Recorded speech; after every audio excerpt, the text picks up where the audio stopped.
அன்பார்ந்த மக்களுக்கு வணக்கம். நான் உங்கள் Karthik Pillai and welcome to the K TV.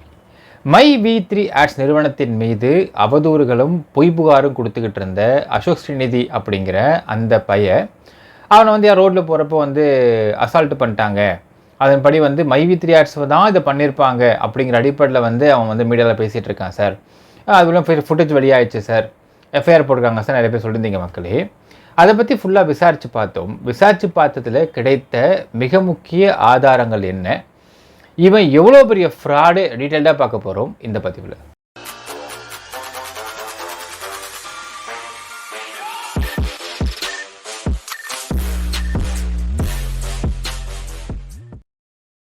My வி3 ஆட்ஸ் நிறுவனத்துடைய உரிமையாளர் சக்தியானந்தன் அவர்கள் மீது அநேகமாக நாளைக்கோ இல்லை நாளைக்கு மறுநாளோ பார்த்தீங்கன்னா மேலும் ஒரு புகார் கொடுக்கப்படலாம் மக்களே. அது எஃப்ஐஆராக கூட ஆகிறதுக்கு வாய்ப்பு இருக்குது. சரி, என்ன புகார் கொடுக்கப்படலான்றதை ஃபஸ்ட்டு பார்த்துருவோமா? நாளைக்கு காலையில் என்ன பண்ணுவான், அந்த அசோக் ஸ்ரீநிதி அப்படிங்கிற அந்த ஃப்ராட் என்ன பண்ணுவான், போயிட்டு பாத்ரூம் போவான், டாய்லெட்டில் உட்காருவான், டாய்லெட் வராது. உடனே இப்போ யோசிப்பான், என்னது இது, நம்ம 2541 கோடி இன்வெஸ்ட் பண்ண கம்பெனி, அந்த கம்பெனியில் மிகப்பெரிய மோசடி தடுத்துருக்குறோம், நமக்கு ஆய் வரலையா, இப்படி வராமல் போகலாம் யோசிப்பான் மக்களே. யோசிச்சு என்ன பண்ணுவான், இதுக்கு யார் காரணமாக இருக்க முடியும் யோசிப்பான். அப்போது 6 மாதத்துக்கு முன்பு கொலை மிரட்டல் விட்ட மை வி3 ஆட்ஸ் நிறுவனத்துக்காரங்க தான் காரணமாக இருக்க முடியும் அப்படின்னு முடிவு பண்ணுவான். முடிவு பண்ண என்ன பண்ணுவான், நேராக அவன் லோக்கல் ஸ்டேஷன் போயிடுவான், போய் கம்ப்ளைண்ட் கொடுப்பான். கொடுத்தோடனே அவங்க என்ன பண்ணுவாங்கன்னா, இதை எடுக்க மாட்டேன், இப்போ அனுப்பிச்சி விட்ருவாங்க. அப்புறம் என்ன பண்ணுவான், இவனுக்கு தான் சொல்லிட்டு இருக்கானே ஆகும்னா, நான் கோயம்புத்தூர் கமிஷனர் சென்று சந்தித்தேன் சொல்லிட்டு இருக்கான் பார்த்தீங்கன்னா. அப்போ ஒரு வேளை தோஸ்தா இருப்பார் பொழுது, நேராக அங்கே போய் கோயம்புத்தூர் கமிஷனர் பணியில் மீட் பண்ணுவான். மீட் பண்ணி, சார் இங்கே பாருங்கள் சார், நான் மை வி3 ஆட்ஸ் நிறுவனத்தின் மேலே புகார் கொடுத்துருக்கேன். 6 மாதத்துக்கு முன்னாடி எனக்கு கொலை மிரட்டல் விட்டாங்க. 2541 கோடி அந்த கம்பெனியில் இன்வெஸ்ட் பண்ணியிருக்காங்களாம். அதை நாங்கள் மிகப்பெரிய ஒரு ஸ்கேமை தடுத்திருக்கேன். எனக்கு பாத்ரூம் வரல சார், டாய்லெட் வர மாட்டேங்க சார். இதுக்கு மிக மூல காரணம் யாரும் பார்த்தீங்கன்னா மை வி3 ஆட்ஸ் உரிமையாளர் தான் காரணம் சார், சுனியை வச்சிருப்பார் சார்னு பேசுவோம். அவர் ஒன்று என்ன பண்ணுவார்னா, சரி ஓகேப்பா, இவ்வளோ தூரத்துக்கு நீ தோஸ்தை வேறு போயிட்டேன்னு சொல்லிட்டு அவர் எஃப்ஐஆர் போட சொல்லலாம். எஃப்ஐஆர் போட்டுருவாங்க. எஃப்ஐஆரில் ஒன்று போட்டிருப்பாங்க, ஆய் வரணும் தான் எஃப்ஐஆர் இருக்கும். இவன் என்ன பண்ணுவான், மீடியாவில் இது பாருங்கள், எனக்கு மிகப்பெரிய ஒரு மனசங்கடம் ஏற்பட்டுருச்சு, நான் என்னங்க தப்பு பண்ணேன், நான் ஒரு மிகப்பெரிய ஸ்கேமை தடுத்தோம், நல்லது பண்ணோம் மக்களுக்கு, எனக்கு டாய்லெட் வர மாட்டேங்குதுங்க, இதுக்கு மிகப்பெரிய காரணம் யார் தெரியுங்களா, மை வி3 ஆட்ஸ் நிறுவனம் அப்படின்னு பேசுவோம். இது நடக்கலாம் மக்களே, நாளைக்கு நடக்கலாம், நாளைக்கு நடக்கலாம், எப்போ நடக்கலாம். என்னால் இப்போ நான் சொன்னதை விட வேடிக்கையான விஷயந்தான் நீங்கள் எனக்கு அனுப்பிச்சிருந்த அந்த ஃபுட்டேஜ் மக்களே, அந்த ஒரு கம்ப்ளைண்ட். ஏன்னா நிறைய பேர் அனுப்பிச்சிருந்தீங்க, அதாவது சார் இங்கே பாருங்கள் சார், இந்த சேனல்ஸ்லாம் போட்டிருக்காங்க சார், அனுப்பிச்சிருந்தீங்க மக்களே. எல்லாத்தையும் நான் பார்த்தேன். அது எல்லாத்தையும் பார்த்தோன்னே எனக்கு என்ன ஒரே தோணுச்சுன்னா, எல்லாத்துலேயுமே அந்த நியூஸை போட்டுட்டு லாஸ்ட்டில் ஒரு முக்கியமான வரியை மறந்துட்டாங்க மக்களே. அது என்ன வரின்னு பார்த்தீங்கன்னா, இத்துடன் விளையாட்டு செய்தி முடிவடைக்கு போட்டிருக்கணும். இதை விளையாட்டு செய்தி முடிவடைகிறது அப்படிங்கிற வார்த்தையை போடாமல் விட்டாங்க. அது மிஸ்ஸிங்காக நான் பார்க்குறேன் மக்களே. இப்போது இது ஏன் விளையாட்டு செய்தி நான் சொல்கிறேன், இதில் இந்த அசோக் ஸ்ரீநிதி அப்படிங்கிறவன் எவ்வளவு பெரிய 1ஆம் நம்பர் ஃப்ராடுன்றத நான் ஆழத்தில் உங்களுக்கு சொல்கிறேன் மக்களே. அதாவது ஃபஸ்ட்டு நீங்கள் இந்த ஃபுட்டேஜை பார்த்துருப்பீங்க. அந்த ஃபுட்டேஜ் என்ன இருக்குன்னு பார்த்தீங்கன்னா, அந்த ஃபுட்டேஜில் இவன் ஃபஸ்ட்டு ரோடை நடு ரோட்டில் கிராஸ் பண்ணுறான். அவங்க அப்பா வீட்டு ரோடு பாருங்கள், நடு ரோடை கிராஸ் பண்ணுறதுக்கு இட்ஸ் நாட் பெடஸ்ட்ரியன் கிராசிங், அப்படி கிராஸ் பண்ணக்கூடாது, அவன் கிராஸ் பண்ணுறான். எங்கேருந்தோ வராங்க ஒரு 3 பேர் அவங்க கிட்டத்தட்ட அவங்க ஒரு பிரேக் அடிச்சு நிப்பாட்டுறாங்க. நிப்பாட்டி அவளை கேட்குறாங்க. கேட்டவுடனே இவன் அப்படி பின்னாடி வரான், திரும்ப ரிவர்ஸில் போகிறான், அவன் பைக்கில் துரத்துறாங்க, திரும்ப அவன் ஓடி போயிடுறான். அவ்வளோதான், முடிஞ்சு போச்சு, படம் முடிஞ்சு போச்சு, சீன் ஓவர். இப்போது இது என்ன பண்ணுறது, முடித்தவுடனே இங்கேருந்து கிளம்பி நேராக பக்கத்தில் இருக்கிற கவர்மெண்ட் ஹாஸ்பிட்டலுக்கு போயிருக்கான் மக்களே. இப்போ ஏன் கவர்மெண்ட் ஹாஸ்பிட்டல் போனால் சொல்கிறேன் உங்களுக்கு, இப்போது ஏதாவது ஒரு இடத்துல உங்களை ஒருத்தவங்க அடிச்சிட்டாங்க, அசால்ட் பண்ணிட்டாங்க அப்படின்னால் கவர்மெண்ட் ஹாஸ்பிட்டலில் போயிட்டு ஏஆர்னு ஒன்று வாங்குவாங்க. ஏஆர்னா என்ன அர்த்தம் கேட்டிங்கன்னா, ஆக்சிடென்ட் ரெஜிஸ்டர்னு சொல்லுவாங்க. அந்த ஆக்சிடென்ட் ரெஜிஸ்டர் வாங்கிட்டீங்கன்னால் அதை எடுத்துக்கிட்டு போயிட்டு நீங்கள் லோக்கல் ஸ்டேஷனில் கம்ப்ளைண்ட் கொடுத்தீங்கனாலோ, இல்லை ஏஆர் வாங்குறப்பயே சப்போஸ் உங்களை ரொம்ப அடிச்சிட்டாங்க, ரத்தம் ஒழுகிட்டு இருக்கு அப்படின்னால் ஏஆர் போகிற இடத்துலையே அந்த டாக்டர்ஸே போலீஸ்க்கு இன்ஃபார்ம் பண்ணுவாங்க. போலீஸ் உங்களுடைய ஸ்பாட்லேயே உங்ககிட்ட கையெழுத்து வாங்கிட்டு புகார் எடுத்துப்பாங்க மக்கள். இது வந்து ப்ராசஸ். இவன் என்ன பண்ணி கிளம்பி என்ன பண்ணிருக்கான்னா லோக்கலில் இருக்கக்கூடிய அரசு மருத்துவமனை போயிருக்கான். போயிட்டு இவன் ஏஆர் கேட்டிருக்கான். அவங்க எதுக்குப்பா ஏஆர்னு கேட்டிருக்காங்க. இல்லை என்னை வந்து 3 பேர் வந்து அடிச்சிட்டாங்கன்னு சொல்லியிருந்திருக்கான். எங்கப்பா காயம்னு கேட்டிருக்காங்க. எல்லாமே உள்காயம்னு சொல்லியிருந்திருக்கான். சரி எப்படி அடித்தாங்கன்னு கேட்டிருக்காங்க. கையை வச்சு முறுக்கி அடிச்சிட்டாங்க. சரி எங்கெங்கே அடித்தாங்கன்னு கேட்டிருக்காங்க. அவன் சொல்லியிருக்கான் மக்களே. சொன்னதுக்கப்புறம் அங்கெல்லாம் செக் பண்ணிட்டான், ஒன்றும் இல்லை பொழுது. அதுக்கப்புறம் பம்படிக்கா அட்மிட் ஆக கேட்டிருக்கான். அவங்க சொல்லிட்டாங்க, எப்பா தர்மசத்திரம் கிடையாது, அட்மிட்லாம் பண்ண மாட்டாங்க, இது கவர்மெண்ட் ஹாஸ்பிட்டலு, உனக்கு என்ன உடம்புக்கு சொல்லுப்பான்னு கேட்டுக்கிறாங்க. இல்லை என்னை 3 பேர் வந்து வழிமறித்து என்னை வந்து அடிச்சிட்டாங்க, அசால்ட் பண்ணிட்டாங்க, எனக்கு பயங்கரமாக வந்து பயந்து வருது, என்ன பண்ணுறதுன்னு தெரில, நான் இப்போ அட்மிட் ஆக கேட்டிருக்கான்.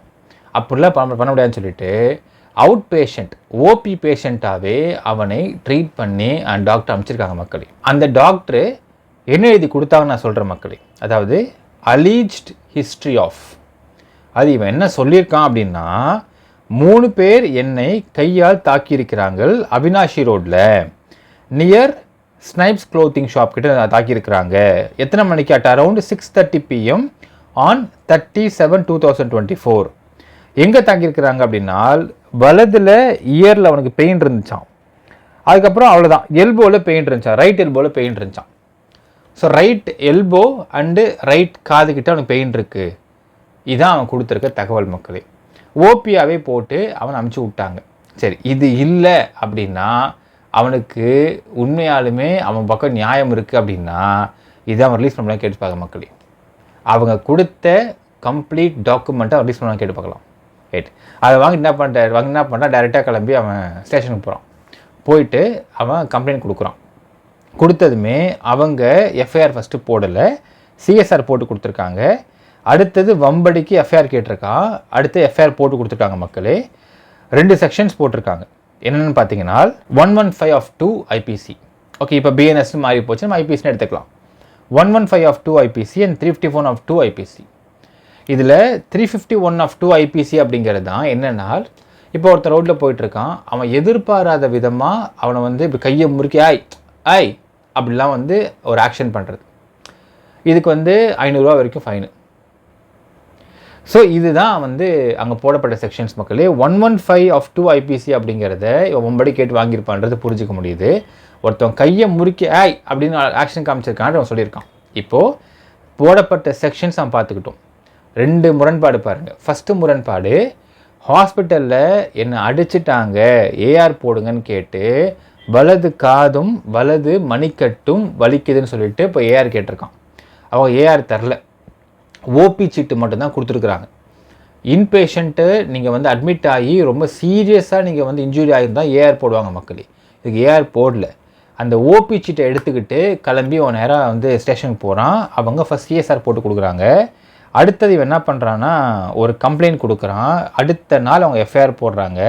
என்ன எஃப்ஐஆரில் போடப்பட்டிருக்குன்னு அவங்க சொல்கிற மக்களே, அப்படியே படித்து காட்டுறேன், நீங்கள் கேட்டு தெரிஞ்சுக்கலாம். பணிந்து சமர்ப்பிக்கப்படுகிறது. கனம் குற்றவியல் நீதித்துறை நடுவர் எண் 111 கோவை. நேற்று 30/2024 இரவு C2 பந்தயச்சாலை, அது ரேஸ் கோர்ஸ், காவல் நிலைய சட்டம் மற்றும் ஒழுங்கு தலைமை காவலர் 432 திரு சரவண கணேஷ் என்பவர் நிலைய பொறுப்பு அலுவலில் இருந்த பொழுது திரு அசோக் ஸ்ரீநிதி என்பவர் நிலையம் ஆஜராகி கொடுத்த புகாரின் பேரில் மனு ரசீது எண் CSIR 892 of 2024 படி பதிவு செய்தும் C2 பந்தயச்சாலை காவல் நிலைய உதவி ஆய்வாளர் பி கார்த்திகேய பாண்டியன் ஆகிய எனது விசாரணைக்கு வைக்கப்பட்டது. மேற்படி மனு மீது விசாரணை மேற்கொண்டும் விசாரணையின் முடிவில் இன்று 30/2024 இரவு சுமார் 7:30 மணிக்கு மனுவில் கண்ட புகாரின் தன்மைக்கேற்ப C2 பந்தயச்சாலை காவல் நிலைய குற்ற எண் 353 of 2024 under the sections 115 of 2, 351 of 2 BNS படி வழக்கு பதிவு செய்யப்படுகிறது. அப்புகாரின் விவரம் பின்வருமாறு. அசோக் ஸ்ரீநிதி, அவன் அட்ரஸ் போட்டிருக்கான். காவல் ஆய்வாளர் ரேஸ் கோர்ஸ் காவல் நிலையம் கோவை. ஐயா, இன்று மாலை 6 மணி அளவில் கோவை அவினாஷி ரோடில் உள்ள ஸ்வைப்ஸ் துணிக்கடையில் துணி எடுத்துவிட்டு கடையை விட்டு என் காரை நோக்கி நடந்து வந்தேன். அப்பொழுது 3 நபர்கள் ஒரு பைக்கில் என்னை நோக்கி விழுவது போல் வந்தனர். இந்த மேட்ரு பூச்சாகுதே மக்களே.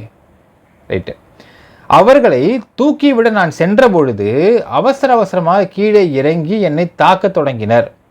உடனடியாக அவர்களிடமிருந்து நான் தப்பித்து கடைக்குள் செல்ல முயற்சித்தேன். வண்டியை திருப்பிக் கொண்டு என்னை நோக்கி வந்தனர். நான் தப்பித்து விட்டதால் அவர்கள் வண்டியை அடித்து தப்பிக்க விட்டுட்டோமே என்று கூறி கிளம்பினர்.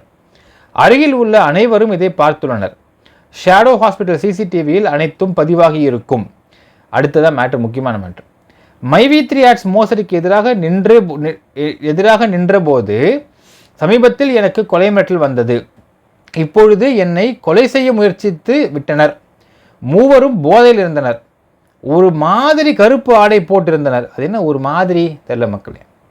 இவர்கள் மீது உடனடியாக நடவடிக்கை எடுக்க வேண்டும் என்றும் எனக்கும் எனது அம்மாவிற்கும் பாதுகாப்பு தருமா கேட்டுக்கொள்கிறேன். இப்படிக்கு அவன் போட்டான். ரைட். இதான் எஃப்ஐஆர் போடப்பட்டது மக்களே. சரி, இப்போ பாருங்கள். ஃபஸ்ட்டு என்ன பண்ணால், ஏஆர் போகிறப்போ ஹாஸ்பிட்டலில் போயிட்டு இங்கே அடின்னு மாத்திரை வாங்கி சாப்பிட்டான்.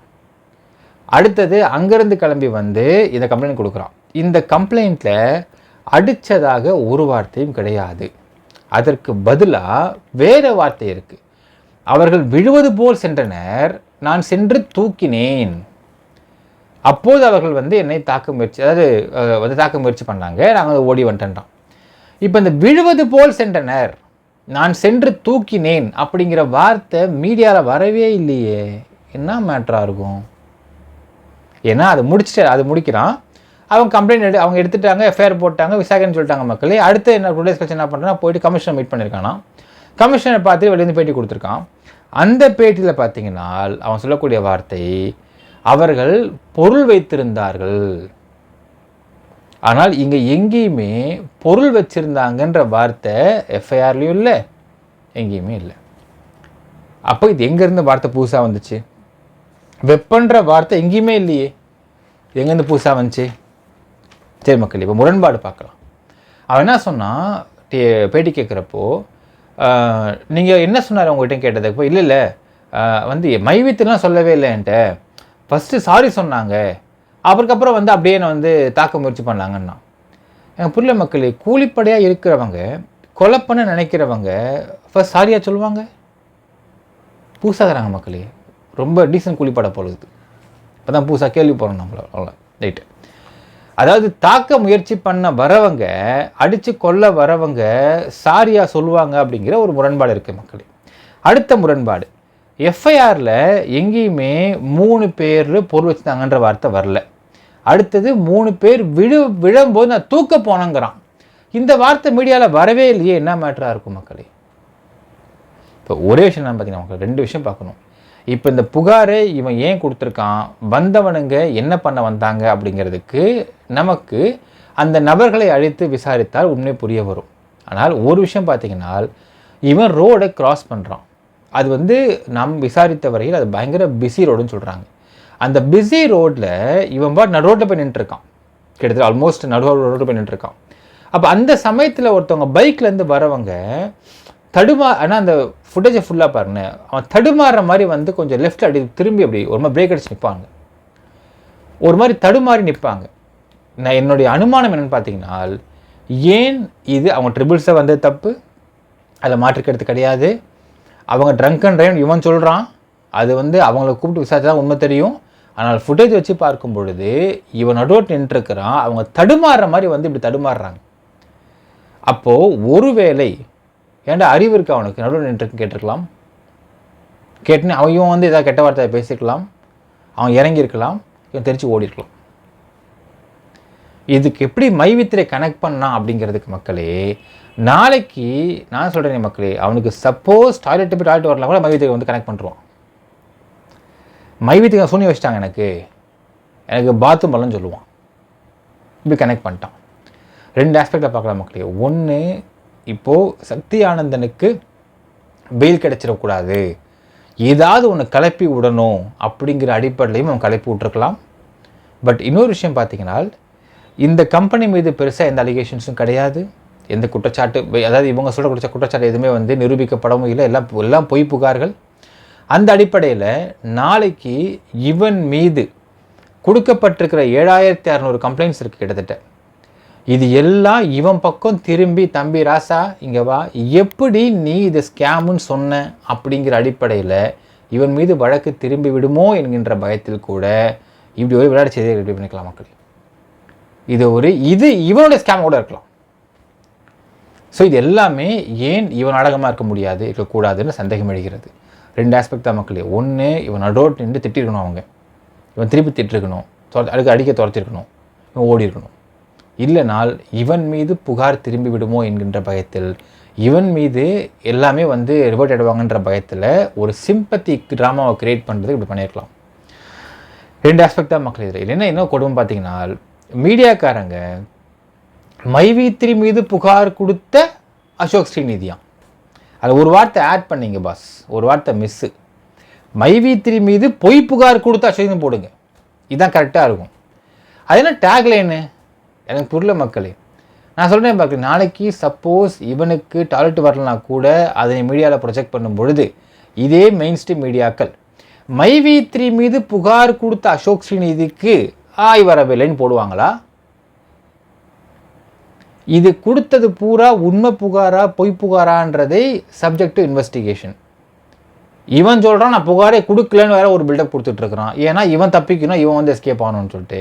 அது எப்படி நீங்கள் மைவி3 மீது புகார் கொடுத்தன்னு ஒரு டேக்லைன் ஃபிக்ஸ் பண்ணுறீங்க? இவனுக்கு இவனை எங்கேயோ போய் அடிவாங்க துரத்துறாங்க. அது எப்படி மைவி3 நீங்கள் சொல்கிறீங்க? அப்படி இவ்வளோ கேள்வி இருக்குது மக்களே.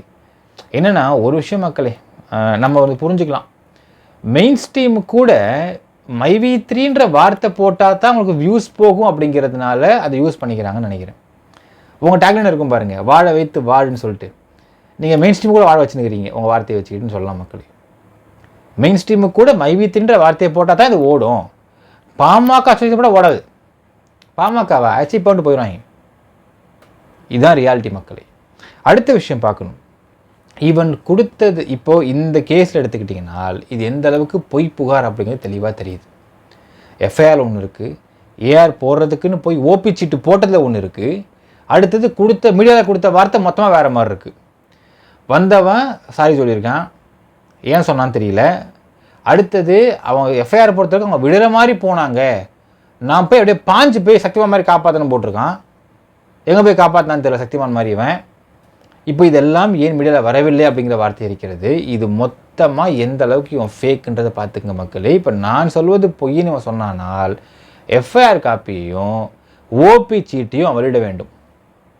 அவன் வெளியிட்டு இல்லை இப்போல்லாம் எஃப்ஐஆர் போட்டில்ல, ஓபி சீட்டு இப்படிலாம் இல்லைன்னு சொல்லிட்டு அவன் வெளியிட்டு அது ஆதாரத்தை காண்பித்து அவன் ப்ரூவ் பண்ணிக்கிட்டோம். நம்மகிட்ட எல்லா ஆதாரம் பக்காவாக இருக்குது. ஆதாரத்தை மக்களிடத்தை காட்ட மக்களே.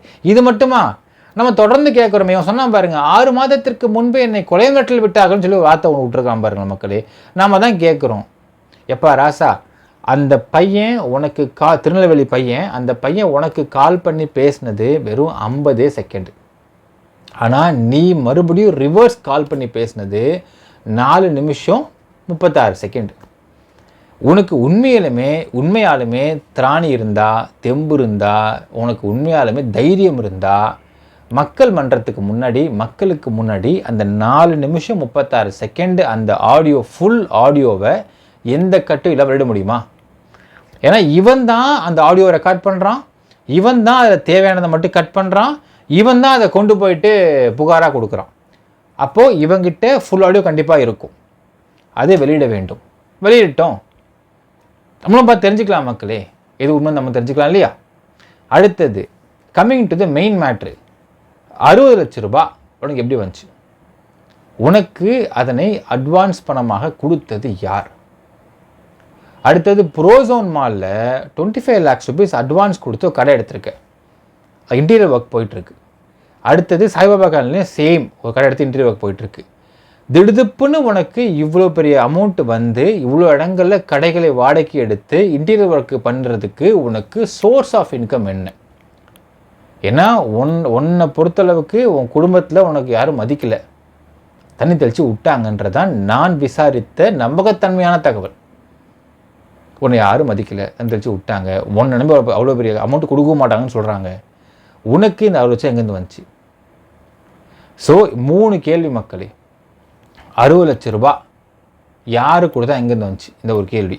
ரெண்டாவது, அந்த ஆடியோ பேசின full audio without cut and break அதை அவன் வெளியிட வேண்டும். அது ஹலோவில் ஆரம்பிக்கணும், எண்டில் முடிகிறப்ப வைக்கணும். இது ஃபுல்லாக வெளியிட வேண்டும்.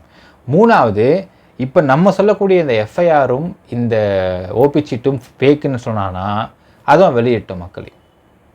யோசிச்சு பாருங்கள் மக்களே, ஒரு சின்ன விஷயம் இதுலேயே இவன் ஃப்ராடுன்றத எத்தனை போய் சொல்லிருக்கான்றது இவன் ஒன்றாம் ஃப்ராடு தெளிவாக தெரியுது மக்களே. He is a number 1 fraud, பக்கா ஃப்ராட் அவன். அது ஒரு படத்தில் வரும் பாருங்க, வடிவேல் சொல்லுவார் பாருங்க, நீ ஒரு டுபாக்கூர் என்பதை நொடிக்கு ஒருவன் நிரூபித்து கொண்டே இருக்கிறான்னு சொல்லுவார். அந்த மாதிரி அசோக் ஸ்ரீநிதி என்பவன் ஃப்ராடு என்பதை நிரூபித்து கொண்டே இருக்கிறான்னு சொல்லலாம் மக்களே.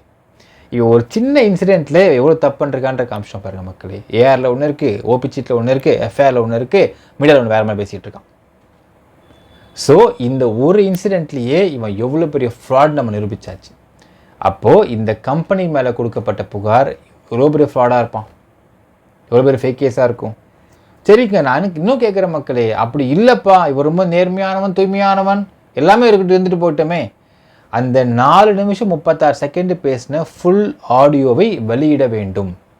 மக்கள் மன்றத்தில் காட்டட்டும். நம்ம மக்கள் அதை பார்த்து நம்ம அதை புரிஞ்சுக்கலாம், யார் மேலே தப்புன்ற நம்ம தெரிஞ்சுக்கலாம் மக்களே. ஸோ இதெல்லாம் ஒரு சவாலாக விடுகிறோம் இந்த ஃப்ராடுக்கு. வெளியிடுவானா பார்க்கலாம். என்ன நினைக்கிறேன் கமெண்ட்டில் மென்ஷன் பண்ணுங்கள். நன்றி, வணக்கம்.